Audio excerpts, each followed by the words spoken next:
नमस्कार, हस्तक्षेप में आपका स्वागत है। मैं हूं अमलेंदु उपाध्याय। देश में लोकसभा चुनाव की गतिविधियां तेज हो गई हैं।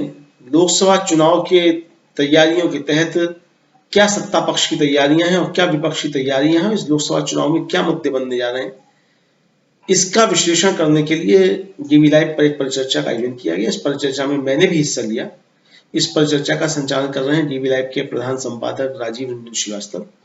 आइए सुनते हैं इस परिचर्चा के प्रमुख अंश साभार।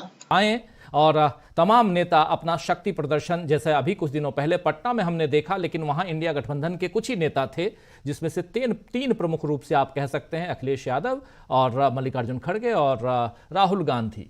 तो लेकिन यहां तमाम नेताओं को आप देखेंगे तो 17 तारीख को राहुल गांधी अपनी भारत जोड़ो न्याय यात्रा का समापन कर रहे हैं मुंबई में, और उससे पहले 14 तारीख तक की सूची जो है प्रधानमंत्री की आ गई है कि किन किन राज्यों में किस किस तारीख को रहेंगे प्रधानमंत्री। अभी 2 दिनों के लिए असम जा चुके हैं प्रधानमंत्री नरेंद्र मोदी।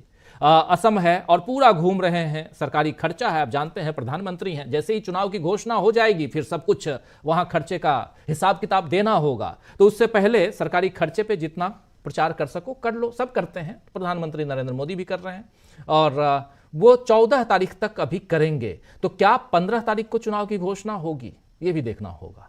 कई बार होता है इसीलिए तो लेकिन आना चाहता हूं प्रशांत टंडन जी। बहुत सारी बातें, हम बहुत कुछ यहां इंफॉर्मेशन है उसको भी साथ साथ रख रहे हैं। हम महाराष्ट्र पहुंचे हैं, जरा महाराष्ट्र की बात, इसलिए क्योंकि वहां समापन भी हो रहा है। महाराष्ट्र की बात आपसे समझना चाहता हूं। उद्धव ठाकरे ने नितिन गडकरी को ऑफर दिया, चलिए ये बात यहां तक तो सही है, उस पर आगे नितिन गडकरी को फैसला लेना है, लेकिन कहीं धुआं है तो चिंगारी या आग कहीं ना कहीं लगी होगी, इसीलिए ये ऑफर तक बात आई है। लेकिन दूसरी तरफ जो सरकार है वो भी डबल इंजन की ही सरकार है, जो दावा करते हैं, इसलिए डबल इंजन कह रहा हूं। और उस सरकार के जो आज घटक दल हैं उनके अंदर, क्योंकि 34 सीटों पर अगर खुद भाजपा लड़ना चाहती है महाराष्ट्र में, तो फिर बवाल तो मचेगा, क्योंकि शिवसेना जो उद्धव गुट है और दोनों मिलकर के पिछली दफा जितनी सीटें लेके आए थे अभी उतनी सीटें मांग रहे हैं ये शिंदे साहब। उधर अजीत पवार को 2 या 3 सीटें देने के लिए कांग्रेस बीजेपी राजी है, और वो भी कह रहे हैं नहीं जी हमको जितना, क्योंकि हमारे पास ओरिजिनल एनसीपी है। वैसे ही शिंदे साहब कह रहे हैं ओरिजिनल शिवसेना हमारे पास, तो हम ओरिजिनल लोग हैं, तो डुप्लीकेट सौदा क्यों करें। प्रशांत टंडन जी, उनकी ओरिजिनल शिवसेना पे कल ही चीफ जस्टिस ऑफ इंडिया ने सवाल पूछा है, तो वो अभी तय होना है।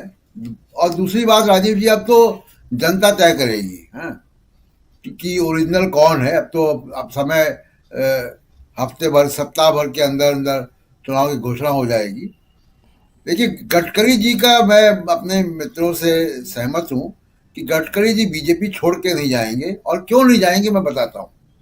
देखिए, गडकरी जी पूर्व अध्यक्ष हैं बीजेपी के, और उनकी मोदी साहब से क्या अदावत है और क्यों उनका नाम नहीं आया या क्यों उनके बारे में चर्चाएं होती रहती हैं कई बार, उसका बैकग्राउंड है, उसकी एक पृष्ठभूमि है।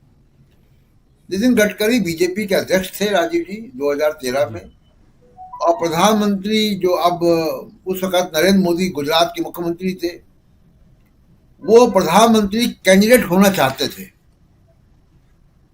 नितिन गडकरी इसके लिए राजी नहीं थे, और पार्लियामेंट्री बोर्ड भी राजी नहीं था। उस वक्त पार्लियामेंट्री बोर्ड में सुषमा स्वराज थी, अनंत कुमार थे कर्नाटक के, जो अब नहीं है, उस वक्त आडवाणी जी थे। तो ये सारे लोग थे वहां पे, और ये लोग नहीं चाहते थे कि मोदी साहब पीएम कैंडिडेट बनाए जाएं। और जब नितिन गडकरी का, फरवरी के महीने की बात है राजीव जी, नितिन गडकरी का चुनाव होना था बीजेपी के अध्यक्ष का, जैसे अभी इनको एक्सटेंशन मिल गया मौजूदा अध्यक्ष को, लगभग वैसा ही था कि उनका दूसरी बार चुना जाना तय था। और उनके दफ्तरों में उनकी जो कंपनी है पूर्ति, उसमें 17 जगह इनकम टैक्स के छापे पड़े। चिदम्बरम साहब वित्त मंत्री थे उस वक्त, और छापे पड़े रात में 12 बजे।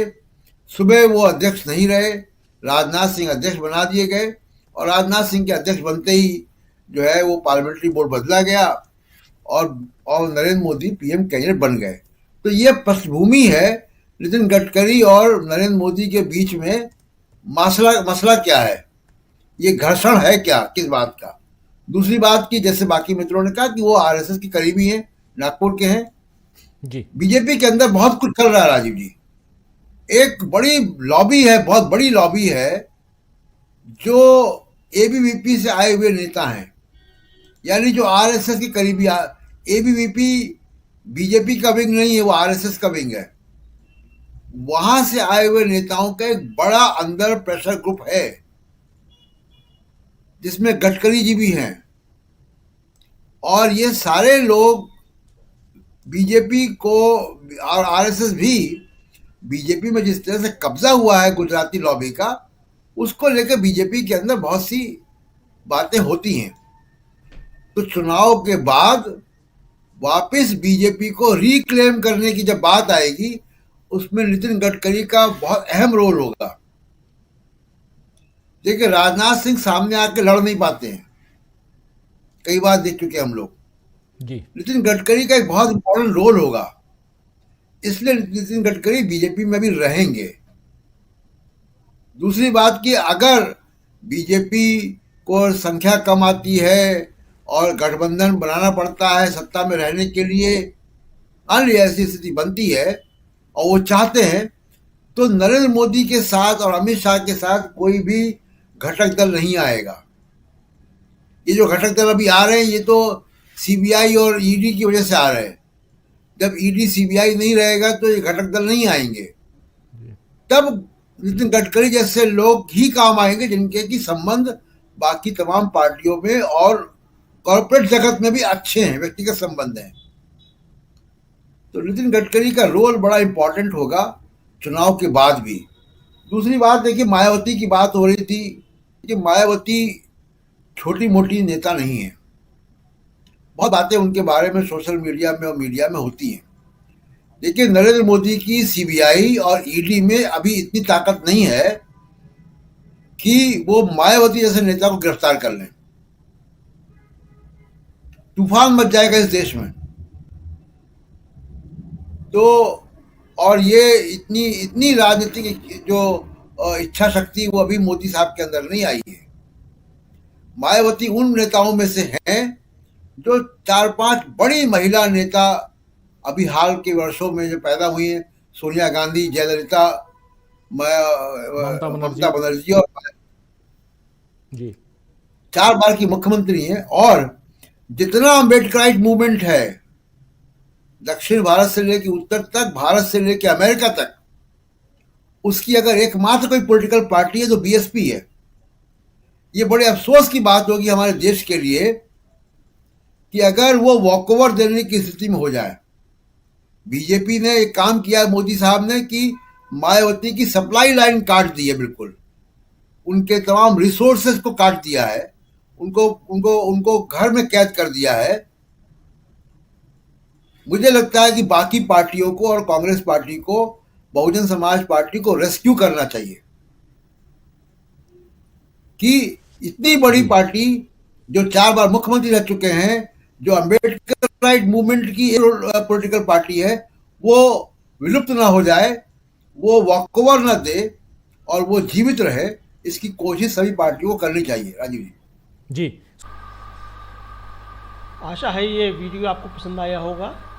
इसको ज़्यादा से ज़्यादा शेयर करें, लाइक करें, सब्सक्राइब करें चैनल को, फेसबुक पेज को फॉलो करें और ज़्यादा से ज़्यादा इसको सब्सक्राइब करें।